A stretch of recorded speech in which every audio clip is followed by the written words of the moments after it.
Hey everyone, it's been a rough couple of years for security in the Microsoft space, right? I mean, we've got the recent Storm 0558 situation, we've got various complications from the SolarWinds incident a couple of years back.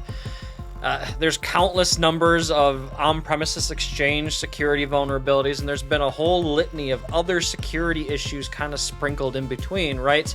And it begs the question, what's going on with security quality at Microsoft? So that's the exact topic that we're going to be focusing on today's episode of the Security Swarm podcast. I've got Paul Schneckenberg back on the show, and we're going to be exploring this topic and kind of discussing all of it at length. So that and more coming up on today's episode of the Security Swarm podcast.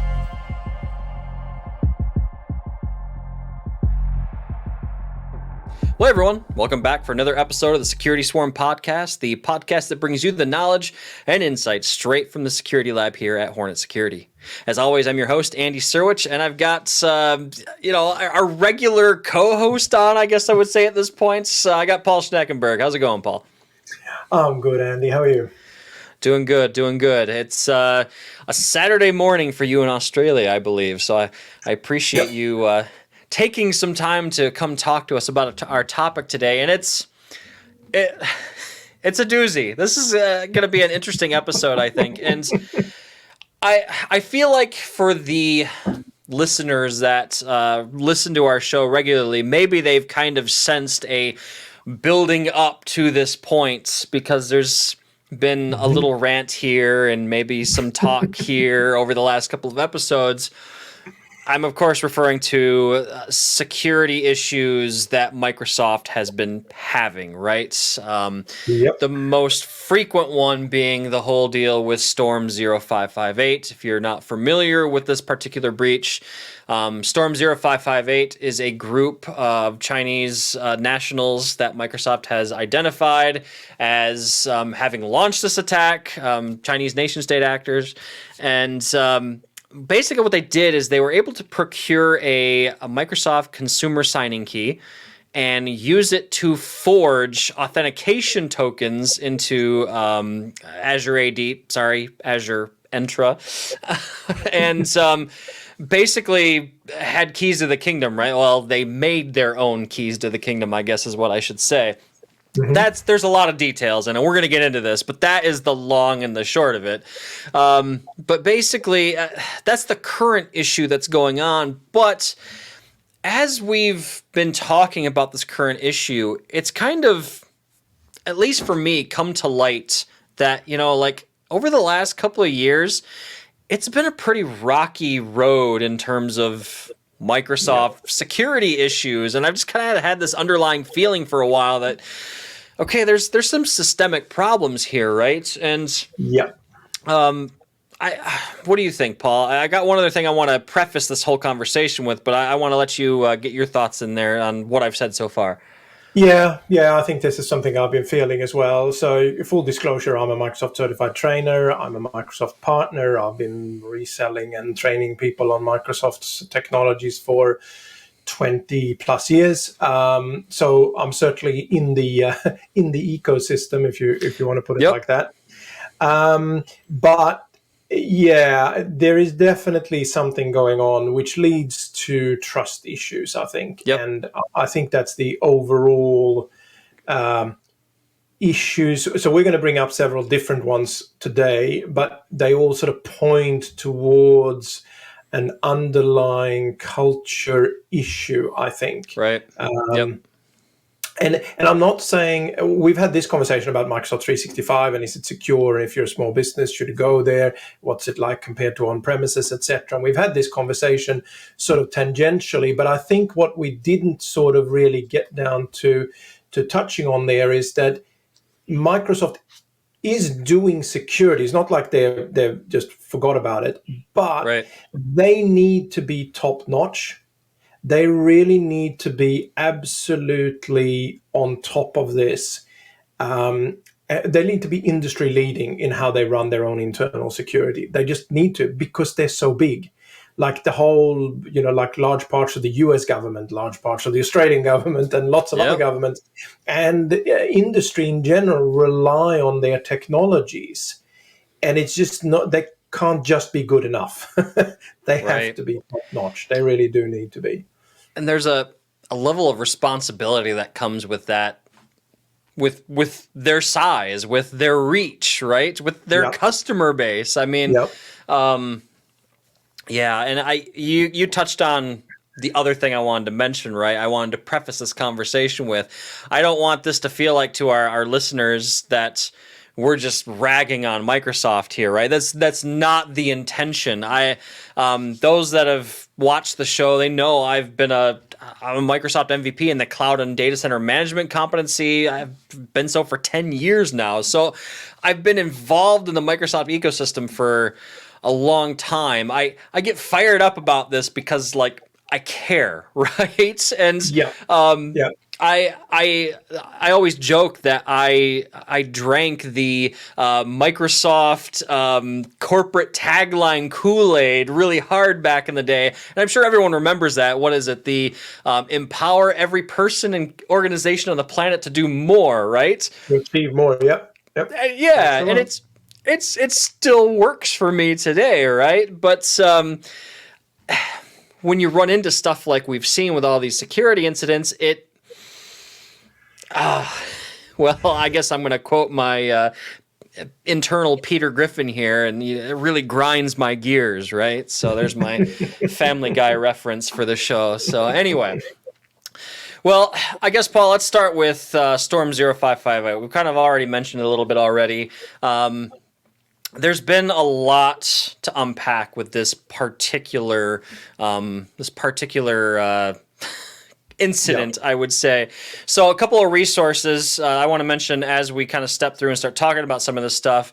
Paul, you wrote a fantastic article that kind of puts to words a lot of what we're going to be talking about. And you actually mentioned more of the security incidents than we're going to have time to talk about today. So I'll be sure to include a link to that in the show notes. We also recently released the September monthly threat report at Hornet Security, where we have a section talking about the Storm 0558 stuff as well, along with some other security news and industry statistics and things like that. So I'll be sure to link that in the show notes as well, so you can check that out. But back to Storm 0558. So if I go back to when this originally dropped, right, we already talked about the problem. There were a couple issues with the signing key. Now, a couple of questions that came up with the signing key, right? So like I said, the threat actors procured a consumer signing key and they were using it to forge authentication tokens. The one thing that is like mind-boggling to me is this signing key was expired. It was expired. Yet it still worked. Now, my understanding is that there was a bug in the authentication mechanism, the key process, that allowed that expired key to work. So it's kind of a freak thing there, right? Like this expired key paired with a bug that they either knew or didn't know about, that allowed them to do this, right? Yep. And so when this issue initially dropped, that was kind of the little trickle of information we got. Then as things moved on, I feel like they just kind of just trickled information to us the whole time. First, we got that information, then like, oh, hey, we know that approximately 25 organizations were impacted, even though people in the security research space were like, that's kind of not what we're seeing, and that doesn't look like that's the only blast radius there is. And then we get a little bit more information. Okay, well, I forget exactly how they worded it. Maybe you remember, Paul. Basically said only those organizations with quote unquote premium logging were able to detect the attack, right? Which that raised a lot of red flags for folks. So we get that little piece of information and then silence for weeks. Yeah. Weeks. Yeah. And I had actually authored the monthly threat reports with a lot of the stuff that I'm saying right now. And we're getting ready to hit publish on that. And I see finally one of the criticisms I had in that report was like, hey, we haven't heard anything. It's been like a month now. Oh, surprise, September 6th, here's some new information. Now we know how the consumer signing key was procured by the threat actors. And you and I were just talking just before we hit record on this, Paul.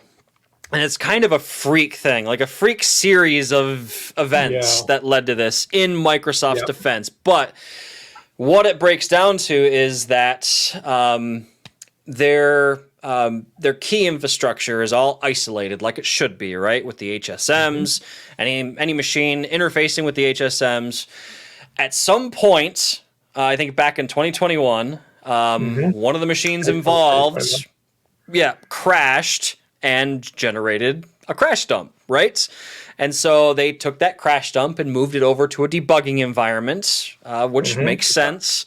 And at that point, you have two things that have happened that have already gone wrong. First of all, the key should never have been in the crash dump, but there was a race condition, so the key ended up in the crash dump. Keep going. Yep, exactly. And the debugging environment, there was internet access to the debugging environment and then paired with a compromised corporate Microsoft account. Yep. And so I'm trying. I think I've lost track now of the number of strange occurrences that had to happen to lead to this point. Like 5 or 6, like unlikely events, right? There's 5. If you read the Microsoft, and we'll put that into the links as well. There's about 5 different things that unlucky failures in processes, failures in technology that needed to happen for this to end up on that engineer's workstation. And the second thing that I want to point out after reading through Microsoft's explanation, so when I wrote the article that you referenced earlier, we didn't know that only came out in the last few days as we're recording, right? So now we have more information. Now, the thing that is important to take away here is looking at the timeline. So we don't know exactly when the engineer was compromised. I don't think that blog post actually pointed that out, but the crash dump was from April 21. So the interesting thing is that whenever they got compromised and the Chinese nation state group got access to it, if they only did the attack in sort of mid-2023, like it sounds like, or mid-early 2023, then it could have taken them that long to figure out what they had. Right. So put another way, the Chinese attackers didn't go, hey, let's see if we can steal a signing key from Microsoft's Azure Active Directory, Enter-ID, infrastructure so that we can then use that to mint tokens to get into these organizations we want to spy on. This was a fluke, right? Like they might have tried to target that engineer for other things, but they didn't go, let's see if we can find a crash dump that has key material in it that we can then use to mint our own key. Like, that's not how that worked, right? Like, that was just a fluke.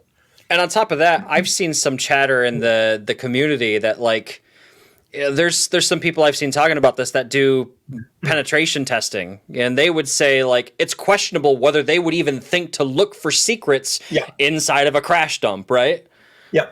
And this is to me, it doesn't exonerate Microsoft. Clearly, there was a big failures here, but you can see, like, this wasn't just them misconfiguring their HSM or not using an HSM and just leaving the key lying around somewhere where it shouldn't have been.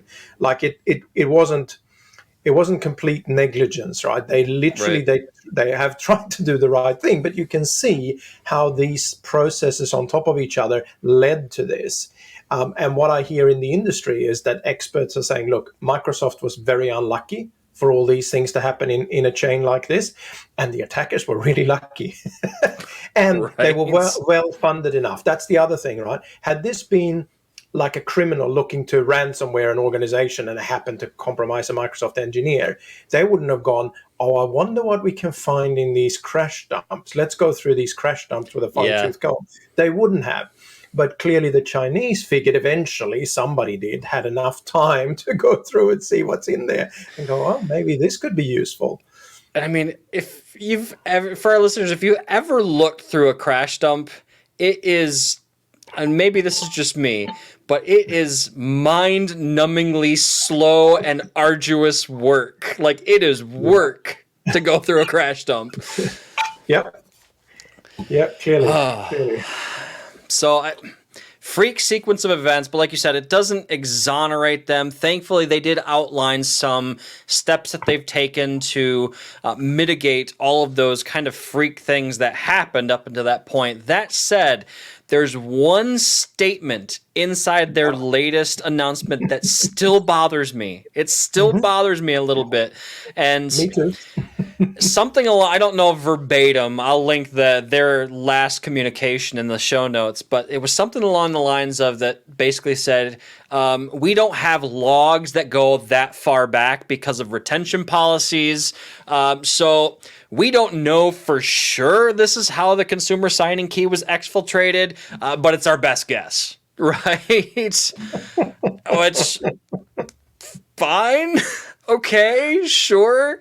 I don't know if that makes me feel worse or better, you know? Well, the jokes write themselves. I mean, don't they? I mean, the whole point is one of their customers found this problem in the first place. They didn't even find it themselves. Right. And that customer only found it because they had the premium logging part of E5 that other customers don't get access to or didn't get access to until about a month ago. So, you know, the joke is, of course, so you didn't even pay for your own premium logging to have that turned on and have 10 years retention of your logs?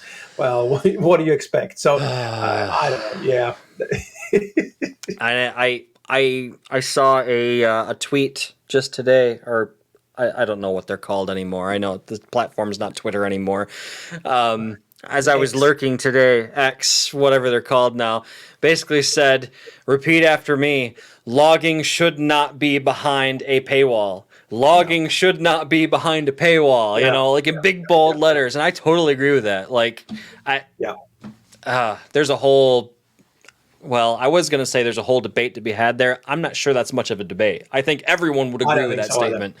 I don't think that, and that is a problem, and that probably leads us into one of the other attacks that we wanted to talk about, the SolarWinds attack. Correct. And that attack, I mean, again, we could talk for hours about that one, and lots of people have in lots of podcasts. But basically, the takeaways from that attack is that Microsoft at the time said, if you're using ADFS, you've got to store your root keys in an HSM. And up until the 6th of September, it was like, well, did you store your key in an HSM? Because somebody clearly got hold of it, right? Right.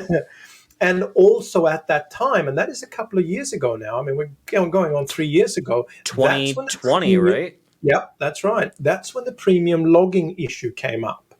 Right, and this is where there was a lot of uproar in the government organizations that were compromised during the SolarWinds attacks. Like, well, we don't have the logging to see what happened, and Microsoft, you got to pay for the E5 logging, right? And that's like, we shouldn't really have to pay for premium logging. It should be there. I'm really surprised that didn't change way back then. Yeah, it did now. Anyway, sorry. Continue.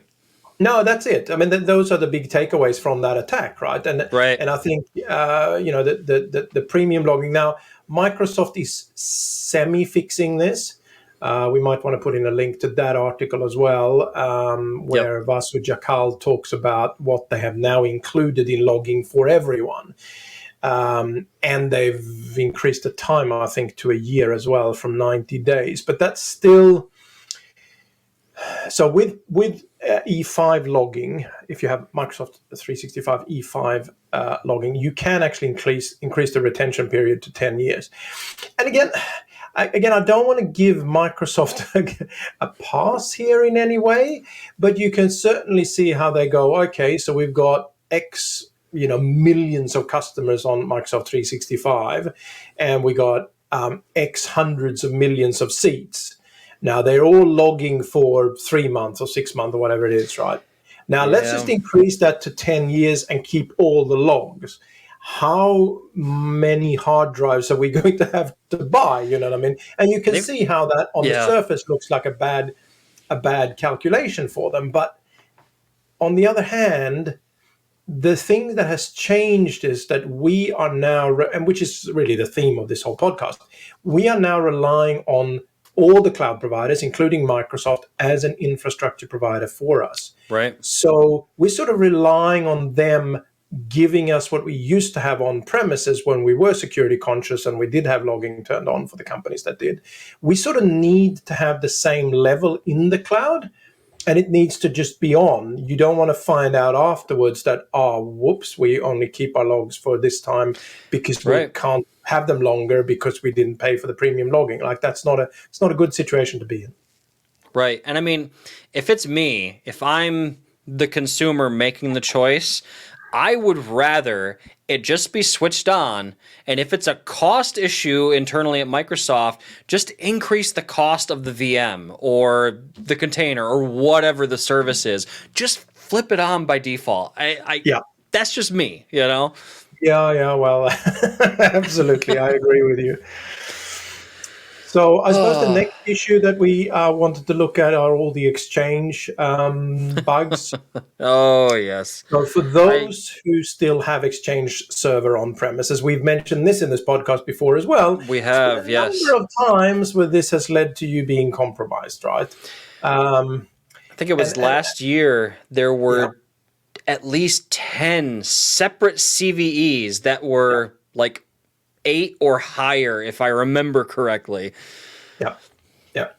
And this is obviously, it started a few years ago, right? With the original proxy logon, I think was the first one. Anyway, it's in the article. And at that time, the Chinese again went after lots and lots of Exchange servers, and they wrecked environments all over the place. But I suppose the point really is that if Exchange Online didn't exist, who has not been subject to any of these attacks, right? They have fixed the flaws before they became an issue in Exchange Online, as far as we know.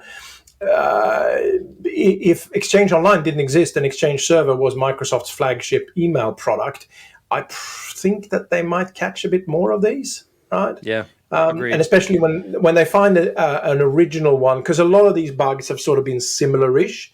And often what happens is when bad guys find one thing in one area, they then keep focusing, right? And other people keep focusing, and they find other similar bugs in the same place. So, and it really feels like to me that Exchange Server on-prem has kind of become the bastard stepchild, for lack of a better term, right? Like it's still there, but like Microsoft's just like, okay, we're gonna do the bare minimum, is what it feels like. Unfortunately, but that's where we're at.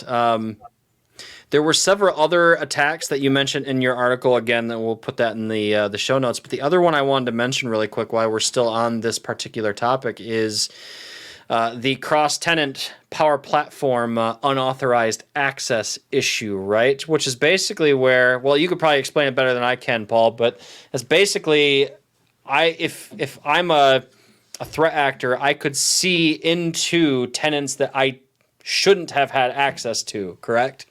Yep, that's right. So Power Platform is a low-code, no-code environment. There's a few different flavors of Power Platform. But essentially, you can write sort of application or make application happen, and they run in the cloud for you. And there was an authentication issue around that one that led to other tenants being able to see data inside of another tenant's information, right? And there was a container in the background, and it had an API endpoint, but that was an unauthenticated API endpoint. So if you knew the name of it, you could connect to it and actually access that information. Now, this in itself wasn't, I suppose, a huge problem, right? Tenable, the company that found this, they reported it to Microsoft, but they felt clearly that Microsoft wasn't taking it seriously enough.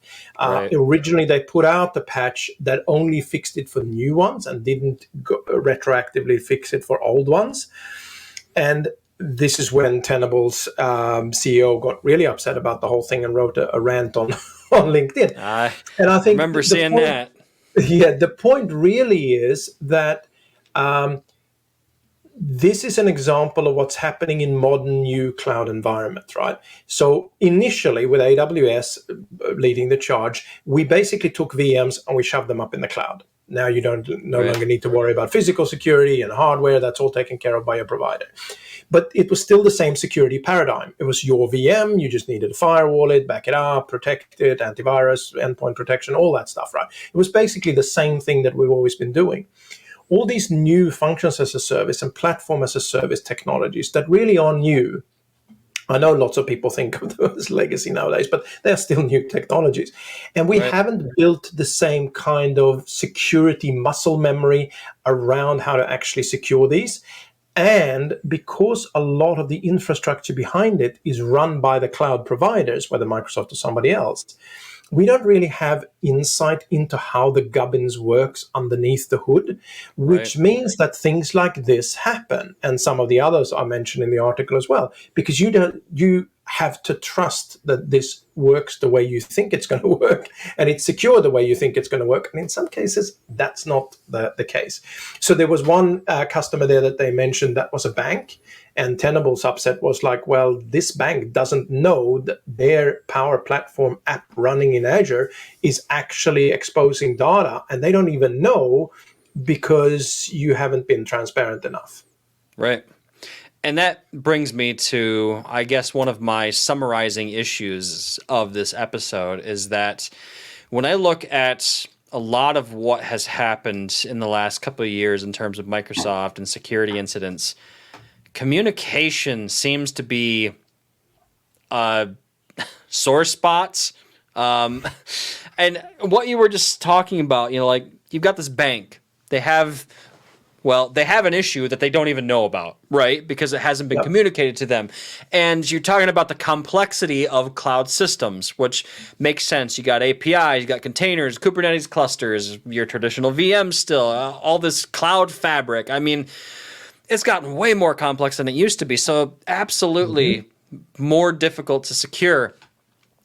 The one area that I would love to see more transparency on, you never ever see anything about internal CVEs within any major cloud vendor, not within Microsoft, not in AWS, not in Oracle or Google Compute.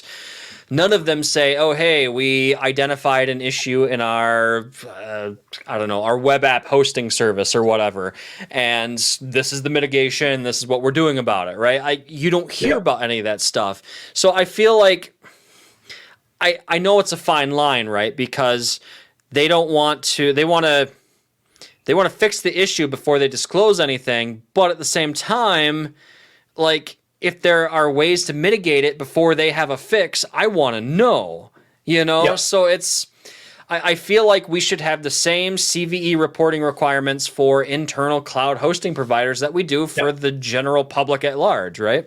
Yeah, I think so too. Perhaps not CVEs per se, but there should be a similar mechanism that really shines a light on these things beforehand so that you can take your own mitigations. I mean, maybe the bank looked at that and said, that's too big a risk of us. We're going to shut this application down until Microsoft fixes this, right? Right. And I suppose, and this is the business problem, right, that Microsoft and all the other cloud providers have, because they're now responsible for the infrastructure that these things run on, and a very complex infrastructure as that. If there is issues and they start making those choices on behalf of customers, they're going to break stuff, right? Yeah. And now the question is, as a cloud customer, are you more unhappy that your app stopped working because Microsoft had to change something in the platform to make sure it wasn't a big security issue? Or are you more unhappy because you're losing business because the app is not working and serving your customers, right? And this is the problem, right? When it's all your infrastructure and it's all on-prem, you can make those choices, right? Like some C-level person can be informed by the geeks, this is a problem, you need to make a choice here. What do we do? Do we turn this off or what do we do? But in the cloud, that's now Microsoft's responsibility and all the cloud providers. have the baseline is we don't break people's environments, right? It's a big thing Right. when they have to, I don't know, change an API, so there's a breaking change or something, and they communicate it long ahead and everything else.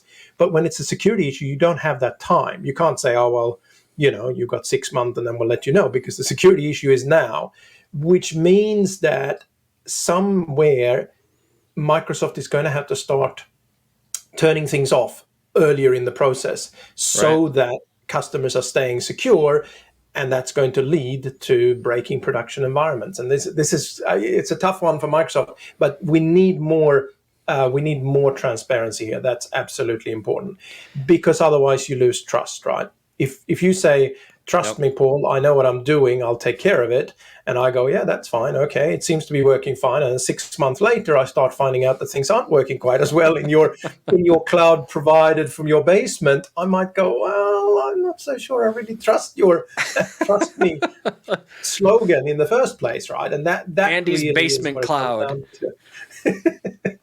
to. Well, we don't really have time, but I'll tell you about the guy a company where I worked an training organization here in Australia where I worked many years ago. One of its places down in Sydney, the guy who was the head of it, he sold cloud services to the organization itself, right? So it was fraud. And it wasn't cloud services. He had a couple of services in his basement, and he was basically just selling the services, right, at really expensive bills, and he ended up in prison. So, I've got a few stories like that too. That sounds like another episode there in the future sometime. I've got some stories like that too. There's a couple of those going around for sure. So, well, you brought it back to kind of what I want to close this discussion off with, and that is trust.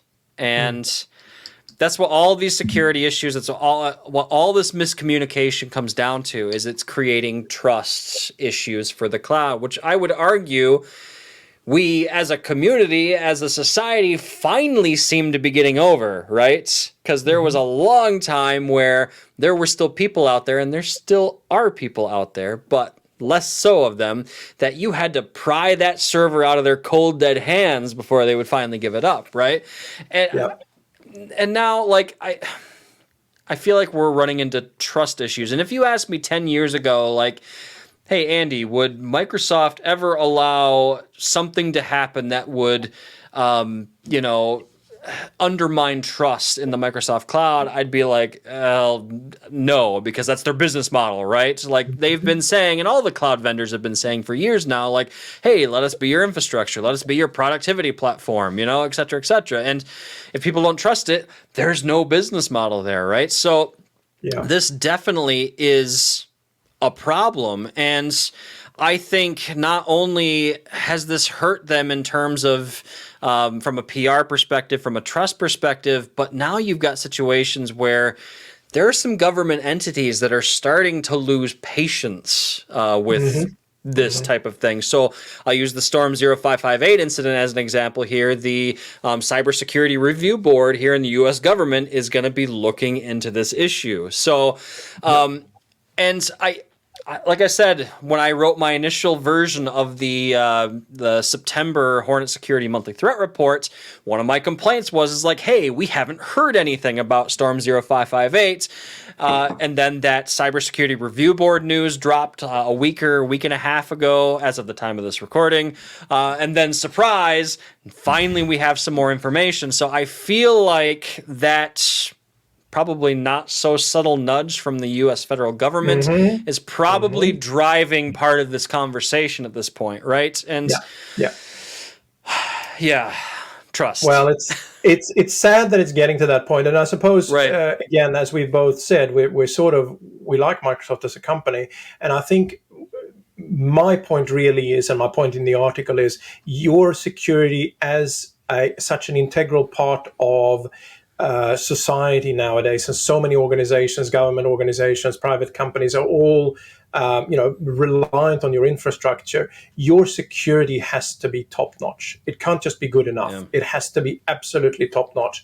And clearly there's some culture issues in your organization that needs to be turned around at this point in time. And obviously the Microsoft, the CSRB focus is going to hopefully cause some pain that make them change and take more responsibility for these things and change that culture. I really hope so. Oh, and the other thing is we got to make sure there are no lawyers near any of these transparent information sharing. Yep. Because we don't want weasel words, right? We don't want weasel words.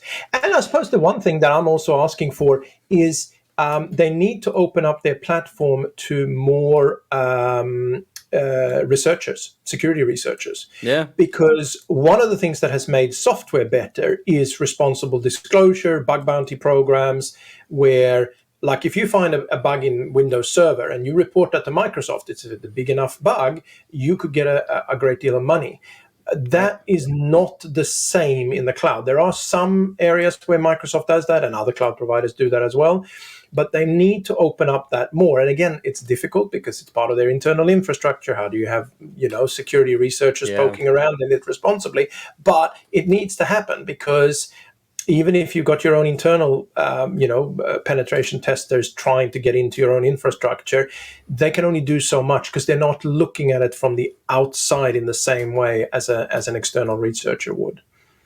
I think that's a really good point. Not just from the researcher point of view, but also from just that third party accountability point of view as well, right? And I've said it on a couple of different episodes of this show. It's always felt icky to me, hey, I'm Microsoft or I'm Mr. Cloud Provider, or whatever the company is, right? But in this case, we're talking about Microsoft. I'm the cloud provider, use my platform for productivity, and oh, by the way, I'm going to sell you these security services too, right? It just there's a conflict of interest there, right? Because if I disclose that there's an issue with my security, it may impact the sales of my productivity software services, right? And I feel like that's where third parties, researchers like you mentioned, but also vendors like, I'll use us as an example, Hornet Security, we can come in and help with keeping things secured and add that accountability component there as well too. And I think it all comes back down to trust and transparency, right? Not only from Microsoft, but also that outside accountability, I think is important, and I think it needs to happen. So we are in agreement. We are indeed. So, well, with that, I think we've run the course of the episode here. I'm sure we'll be talking about some of this stuff again at some point. But Paul, I want to thank you for coming and sharing your knowledge and expertise and your opinions on this particular matter. And again, folks, Paul wrote a fantastic article. Again, check out the show notes for a link to that kind of summarizes a lot of what we talked about today and more. You mentioned a lot more security incidents than we had time to talk about today. But anyway, thanks, Paul, for being here as always, my friend. That was great. It's a great chat. Definitely. Those of you watching, hope you enjoyed your time with us today. If you found value in the show, be sure to hit that subscribe button. We're available on all the major podcasting platforms as well as YouTube. You can also find us on the socials. I'll include the social links for Paul and myself down in the show notes, as well as the social handles for Hornet Security as well. I mentioned Hornet Security. If you're interested in any great, awesome third-party security products, go to hornetsecurity.com. Other than that, let you get back to your day. Stay safe out there. Have a good one. We'll talk to you next time. Thanks for watching.